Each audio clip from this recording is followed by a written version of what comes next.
বাংলা নববর্ষের এবং এর সাথে আমাদের বিভিন্ন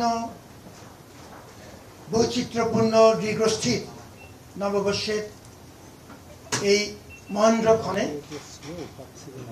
আমরা ঢাকা বিশ্ববিদ্যালয় পরিবারের তরফ থেকে বাংলাদেশের আপামর সকল নাগরিককে, দেশবাসীকে কৃতজ্ঞতা জানাচ্ছি, সম্মান জানাচ্ছি, শুভেচ্ছা জানাচ্ছি সবসময় ঢাকা বিশ্ববিদ্যালয়ের পাশে থাকবার জন্য। আপনারা জানেন যে এবার একটু ভিন্ন প্রেক্ষাপটে আমরা নববর্ষের এই আয়োজনটি করেছি। অনেক রকম বাধা বিপত্তি ছিল, সরাসরি নাশকতার চেষ্টা করা হয়েছে, পরোক্ষ প্রত্যক্ষভাবে অনেক রকম যৌক্তিক অযৌক্তিক বাধা বিপত্তি প্রতিবন্ধকতা তৈরি করার চেষ্টা করা হয়েছে। কিন্তু আজকে আমরা কোনো ছিদ্রাসন্ধানে যেতে যাচ্ছি না, কোনো পুরানো কথাও যেতে যাচ্ছি না। আপনাদের সবার সহযোগিতায় আমরা এই প্রত্যেকটি প্রতিবন্ধকতা আমাদের ছাত্র শিক্ষকদের এবং সবচাইতে ঘনিষ্ঠ পরীক্ষিত অংশীজনদের মাধ্যমে অতিক্রম করতে পেরেছি এবং আমরা আজকে একটি বড় মাপের আয়োজন সফলতার সাথে এখন পর্যন্ত কোন রকম বাধা বিঘ্ন ছাড়া আমরা সমাপ্ত করতে পারলাম। এটি যদিও ঢাকা বিশ্ববিদ্যালয় করেছে, কিন্তু এটি পুরো জাতির অর্জন এবং এটি একটি জাতীয় ঘটনা। আমাদের এবারের আয়োজনে উদ্দেশ্য ছিল একটি ছাত্র জনতার অভ্যুত্থানের প্রেক্ষাপটে যে নতুন বাস্তবতা, তাতে আমরা এই আয়োজনটিকে ওভাবেই উপস্থাপিত করতে চেয়েছি, প্রতিফলিত করতে চেয়েছি। এবং এবারের যে প্রতিপাদ্য তাতে দুটো বিষয় ছিল। একটি হচ্ছে একটি নিবর্তনমূলক স্বৈরাচারী প্রশাসনিক এবং সামাজিক রাজনৈতিক ব্যবস্থা অবসানে জাতির উল্লাস এবং আনন্দ, সেটি তুলে ধরা। এবং আরেকটি ছিল ঐক্য এবং সম্প্রীতির ডাক, এবং সেটি শুধু বাংলাদেশের জন্য নয়, সেটি সারা পৃথিবীর বিভিন্ন প্রান্তে নিপীড়িত অত্যাচারিত মানুষের সাথেও তাদের প্রতি সহমর্মিতার প্রকাশ এবং তাদের বিভিন্ন ন্যায্য আন্দোলনে আমাদের যে আন্তরিক সমর্থন, সেটিরও প্রকাশ করা। যে উদ্দেশ্য নিয়ে জাতিসংঘ আমাদেরকে চালু করার এই আয়োজনকে একটি আন্তর্জাতিক স্বীকৃতি দিয়েছিল, আপনারা অনেকেই সেই ইনস্ক্রিপশনটি দেখেছেন, পড়েছেন। তাতে নিশ্চয়ই আপনারা খেয়াল করবেন যে তিনটি বিষয় পরিষ্কারভাবে উল্লেখ করা ছিল। জাতিসংঘ যখন আমাদেরকে জাতি হিসেবে স্বীকৃতি দেয় আমাদের এই শোভাযাত্রা, তাতে তিনটি বিষয় উল্লেখ করা ছিল। একটি বিষয় ছিল যত বেশি সংখ্যক আমরা সাংস্কৃতিক এবং নৃতাত্ত্বিক বৈচিত্র্য তুলে ধরতে পারি। এবার সর্বোচ্চ সংখ্যক নৃগোষ্ঠী, সমতল, পাহাড়ি এবং বাঙালি জাতিসত্তা মিলিয়ে সর্বোচ্চ সংখ্যক নৃগোষ্ঠীর প্রতিনিধিত্ব ছিল। দ্বিতীয় যে কথাটি বলা আছে ইনস্ক্রিপশনে, সেটি হচ্ছে ডায়ালগ, পরস্পরের মধ্যে যোগাযোগ, কথাবার্তা এবং আলাপ আলোচনা জারি রাখা। এই আয়োজন করতে যে যদিও আমরা খুব অল্প সময় পেয়েছি, আমাদের অংশীজনদের সহযোগিতায় ব্যাপক আলাপ আলোচনা হয়েছে। সারা দেশব্যাপী এই আয়োজন আমরা বিভিন্ন নৃগোষ্ঠীর সাথে যোগাযোগ করতে পেরেছি, কথা বলতে পেরেছি, এবং এক্ষেত্রে সংস্কৃতি মন্ত্রণালয় সহ আমাদের বিভিন্ন সরকারি এবং বেসরকারি সংস্থা ব্যাপক ভূমিকা পালন করেছেন, আমাদেরকে সহযোগিতা করেছেন। তৃতীয় যে কথাটি বলা আছে সেটি হচ্ছে ভিজিবিলিটি, কত দৃষ্টিনন্দন করা যায়, কত সুন্দর করে উপস্থাপন করা যায়।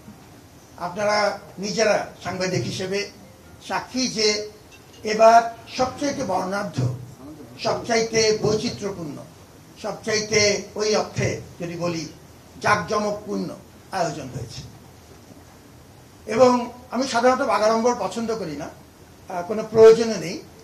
Just as a matter of fact যদি বলি যে এ যাবৎকালে সর্ববৃহৎ এবং সবচাইতে বৈচিত্র্যপূর্ণ শোভাযাত্রা এবার আপনাদের সহযোগিতায় হয়েছে।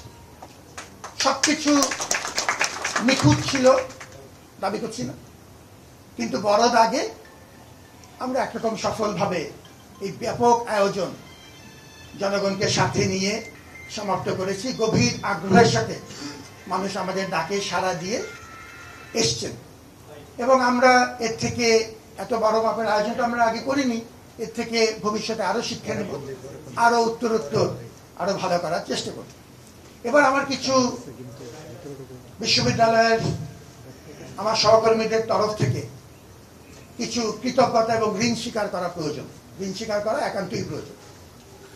প্রথমত আপনাদের কথা আমি বলেছি এবং এটি অত্যন্ত আন্তরিকভাবে বলেছি। সাংবাদিকরা আমাদের সাথে অলমোস্ট সার্বক্ষণিক ছিলেন, সমালোচনা করেছেন, ভালো পরামর্শ দিয়েছেন, কঠোর কথাবার্তা বলেছেন, কিন্তু আমরা জানি যে দিনের শেষে তারা আমাদের বন্ধু। এবার আমরা সাকুল্যে যখন থেকে আয়োজন হয়েছে, বন্ধ করে যদি বাদ দেই, আমরা সাকুল্যে 8 দিন সময় পেয়েছিলাম, 8 কর্মদিবস, এবং একটা পর্যায়ে সেটা 6 কর্মদিবসে নেমে এসেছে। এবং এর মধ্যে যেটি বলেছি কিছুটা ষড়যন্ত্র ছিল, বাধা বিপত্তি ছিল। এরপরেও চারুকলার আমার সম্মানিত সহকর্মীবৃন্দ, শিক্ষার্থীবৃন্দ তারা একটা অসাধ্য সাধন করেছে। প্রকৃত অর্থেই আক্ষরিকভাবেই উদয়স্ত পরিশ্রম করেছেন। বিশেষ করে শেষের দিকে অনেকটুক পথ তারা মেকআপ করার চেষ্টা করেছেন, যেসব জায়গায় আমরা পিছিয়ে পড়েছিলাম। চারুকলার সম্মানিত দীন মহোদয়ের নেতৃত্বে চারুকলার যারা এই আয়োজনে আমাদেরকে সহযোগিতা করেছেন, প্রত্যেক ফ্যাকাল্টির প্রতি, প্রত্যেক ছাত্রছাত্রীর প্রতি, প্রত্যেক কর্মকর্তা কর্মচারীর প্রতি বিশ্ববিদ্যালয়ের তরফ থেকে আমরা ধন্যবাদ জানাচ্ছি, ঋণ স্বীকার করছি। আমাদের সাথে এবার অংশীজনদের মধ্যে সরকারি বিভিন্ন প্রতিষ্ঠান, বিশেষ করে সংস্কৃতি মন্ত্রণালয় এবং তার অধীনস্থ বেশ কিছু দপ্তর, শিল্পকলা একাডেমি, আমাদের বিভিন্ন জেলাতে যে নৃতাত্ত্বিক ইনস্টিটিউটগুলো আছে তারা সহ ব্যাপক সহযোগিতা করেছেন। আমরা তাদের দিকে হাত বাড়িয়ে দিয়েছি, তারাও আমাদের দিকে হাত বাড়িয়ে দিয়েছে। পুলিশ সহ বিভিন্ন আইনশৃঙ্খলা রক্ষাকারী সংস্থা তারা আমাদের সাথে উদয়স্ত, এবং যখন আমি উদয়স্ত বলছি এটি কথার কথা না, আক্ষরিক অর্থে উদয়স্ত আমাদের সাথে ছিলেন। তাদের প্রতিও ধন্যবাদ জানাই, কৃতজ্ঞতা জানাই। আমাদের 1000, আমি সাধারণত সংখ্যা নিয়ে বাগাড়ম্বর করি না, যা বলছি সেটা সত্যি, 1000-এরও বেশি আমাদের স্বেচ্ছাসেবী দল, ঢাকা বিশ্ববিদ্যালয়ের সাথে সংযুক্ত স্বেচ্ছাসেবী দল, তারা আজকের আয়োজনেও দেখেছেন তাদের ভূমিকা ছিল সরব এবং অত্যন্ত কার্যকর। আমাদের আহ্বানে সাড়া দিয়ে আপামর মানুষ খুব অল্প সময়ে ধৈর্য ধারণ করে অনেক রকম ইনস্ট্রাকশন, যেহেতু এবার পরিধি ছিল অনেক বড়, অনেক রকম ইনস্ট্রাকশন গুলো তারা, গাইডলাইন গুলো তারা আন্তরিকভাবে গ্রহণ করেছেন এবং তুলনামূলকভাবে নির্ঝঞ্ঝাটে এই 1000 মানুষের উপস্থিতি নির্ঝঞ্ঝাটে সম্পূর্ণ হয়েছে, কারণ আমরা সাধারণ মানুষের সহযোগিতা পেয়েছি। গভীর আনন্দে তারা আমাদের সাথে যোগ দিয়েছে, সেটি আপনারা সবচেয়ে কাছ থেকে দেখেছেন। আমি বিশ্ববিদ্যালয়ের পক্ষ থেকে আমার সিনিয়র ম্যানেজমেন্ট টিমের পক্ষ থেকে, আমার চারুকলা অনুষদ এবং চারুকলার প্রত্যেকটি বিভাগের তরফ থেকে আমাদের প্রত্যেক অংশীজনকে ব্যক্তিগত ধন্যবাদ এবং কৃতজ্ঞতা জানাতে চাই। আমরা আশা করছি যে আমাদের এই সম্প্রীতি বজিয়ে থাকবে। বহু মানুষের রক্তের বিনিময়ে এই অভ্যুত্থানের মাধ্যমে একটা নতুন সম্ভাবনা বাংলাদেশের জন্য তৈরি হয়েছে এবং সেই সম্ভাবনার সাথে অনেক চ্যালেঞ্জও আছে, অনেক বিপদও আছে। এই জাতীয় ঘটনাগুলো আমাদেরকে ঐক্যবদ্ধ করে, আমাদেরকে এই সম্ভাবনা বাস্তবায়নের পথে কিছুটা এগিয়ে দেয় এবং আশার সঞ্চারণ করে। অতএব আমরা আল্লাহর রহমত চাই, সকলের সহযোগিতা চাই এবং আমরা চাই রক্তের বিনিময়ে যে একটি সম্ভাবনা তৈরি হয়েছে তার পূর্ণ সদ্ব্যবহার। সবাই ভালো থাকুন। আপনাদের প্রতি আবারও ধন্যবাদ। ঢালাইয়ের সেরা প্রিমিয়ার সিমেন্ট।